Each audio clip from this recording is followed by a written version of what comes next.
Hello and welcome to Race Car Fabrication and Restoration. I'm Ronnie Humphrey. Thanks for joining me today. Thanks to all of you who have recently subscribed to the channel. Man, it's been really neat to see all the growth we've experienced. If you haven't subscribed, please do so.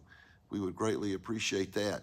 Well, I'm finally home after traveling for what seems like 2 solid weeks. We're going to get back on the Richard Petty car, and we're going to do a couple other small projects around the shop today. Let's see what we get done.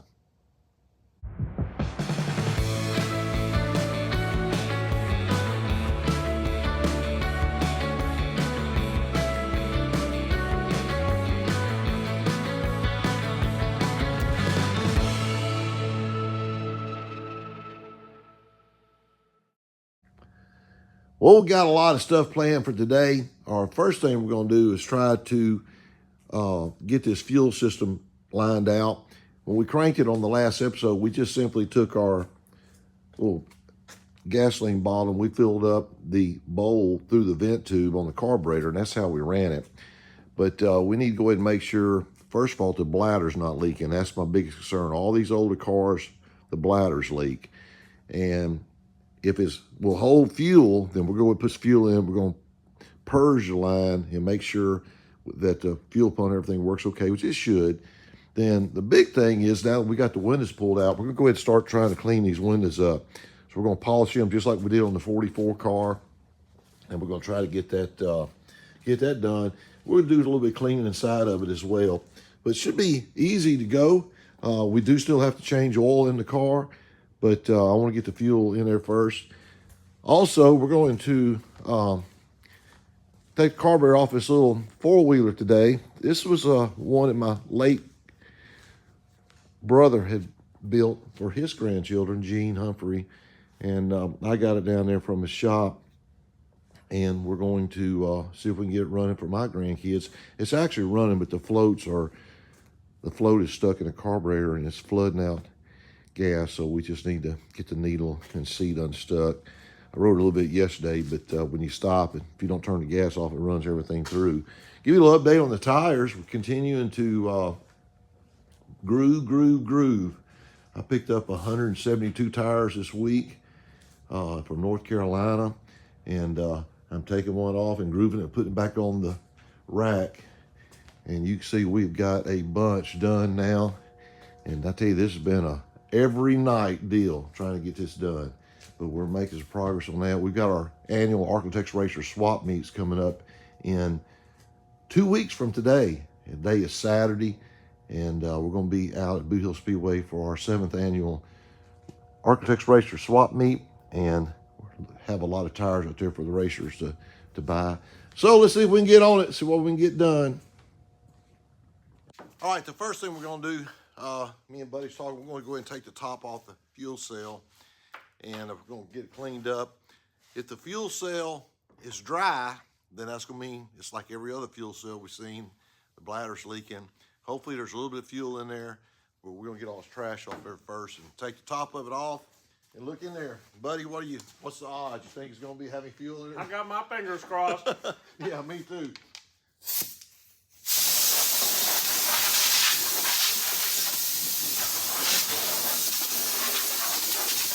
Buddy noticed that the back panel there is loose.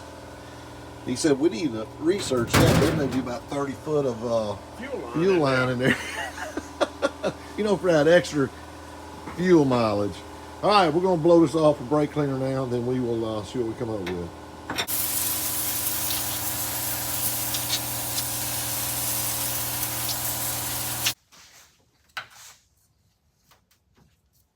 Yep.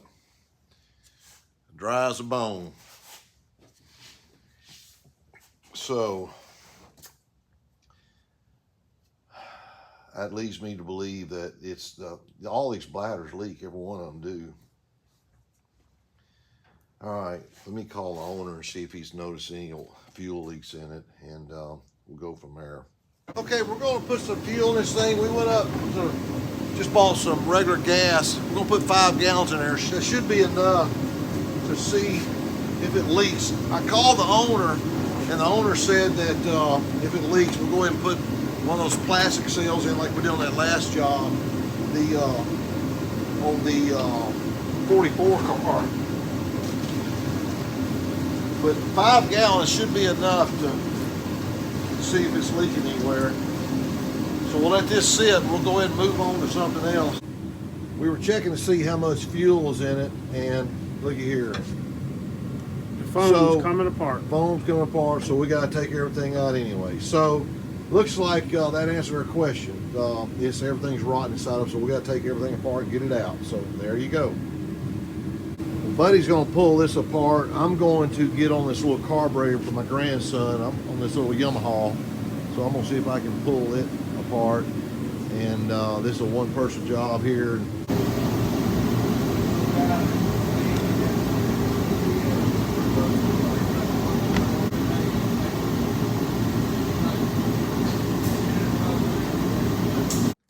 All right, this is why we're having to take everything apart. You can't, we would have destroyed the fuel system. Look at that in there. So, I don't know if we're going to. It wouldn't have picked up fuel anyway. Yeah, it wouldn't pick, yeah. Look So here, this line was loose. Yep. Yep, so look at all that. This sail should be, also should be, man, should be replaced. So, goodness gracious, look at the pickup here. See how it's all stuffed up? It's just, it's got to redo it.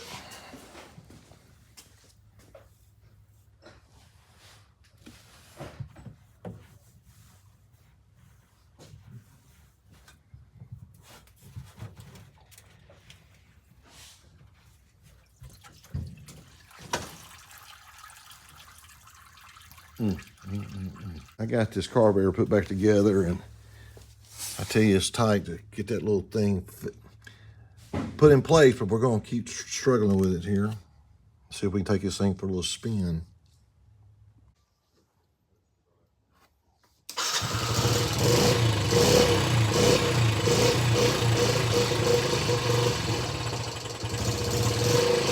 Well, let's go take it for a little test spin and see if that leak stops. I may have to put a needle and seat in it, I'm not sure, or the floats are bad. Anyway, hopefully it'll be better than what it was.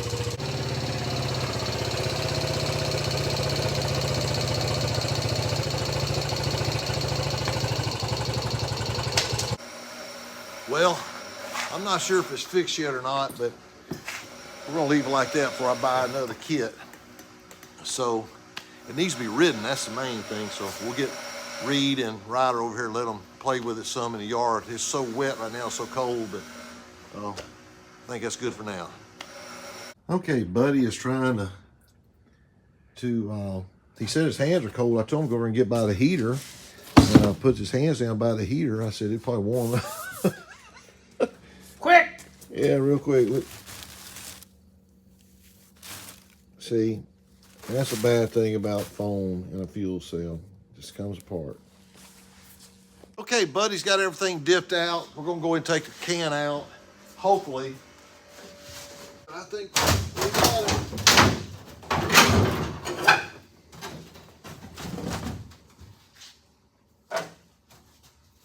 Wow.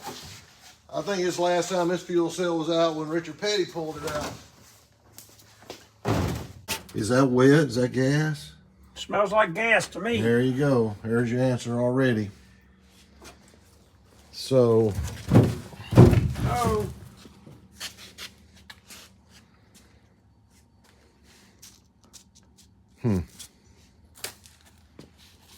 All right, we just made a management decision. We're going to clean all this up. We're going to order one of the plastic fuel cells and put in there. And we're positive it's leaking. So instead of spending $800 on a bladder and let it last for 2 years and do the same thing again, just go ahead and put a plastic tank in it. We're not going to mess with it. So let's get that on order, and that'll be another extended episode. All right, we got the gas cleaned up. Everything is cleaned up there. And Buddy was just showing me that panel. Buddy, how loose is that down there? It looks like the welds came loose. Well, it's just vibrated loose, a little tack. Oh yeah, you can actually see the tabs where, Yeah. where they broke through. So we're just gonna pop rivet that through. Looks like And that. this piece here from a piece of rubber hitting it or something, it's Yeah. knocked it loose. All right, we got the car up in the air, and Buddy's got to straighten this one rod out here. We've already added the top one. Just trying to check over some stuff. One thing back here in the back, get a little better shot of the panels come loose back here. You can see it's loose. He's already straightened that out. We got to get that back together. But anyway, that's where we're at. We're going to keep Battery on. box all back together. Yeah, I got the battery box back. Got a brand new Optima battery in it. So we got to do some cleaning up. It needs some serious cleaning. But that's where we're at. Well, we went inside and got cleaned up just in time to get to the YMCA to watch Riders basketball game. Then we're going to get back to the shop and try to continue. So, but you got to take care of the grandkids, right? That's correct. That's correct.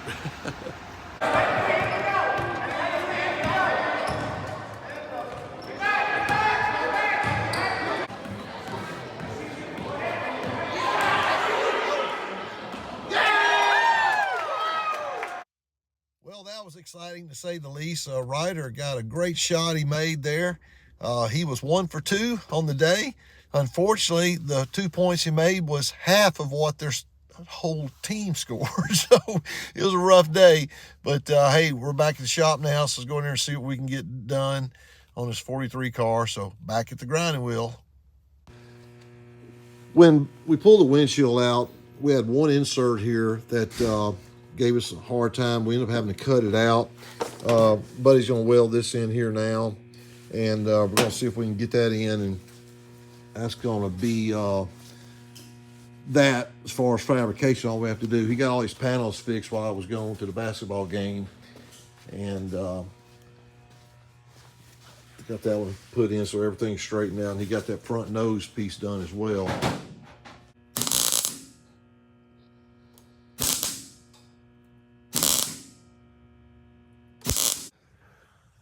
All right, we got this welded in, and we'll come back and we'll buff all that up. You won't be able to see it because it's got this foam that goes around anyway.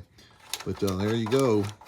So the owner actually contacted me this morning about taking his car back to the original STP colors, the actual 2000 STP colors, which you can see before they changed it into a show car. This particular show car, it was an orange STP car in front. So we're going to look at the 2000 paint scheme and see if it's something we might can do.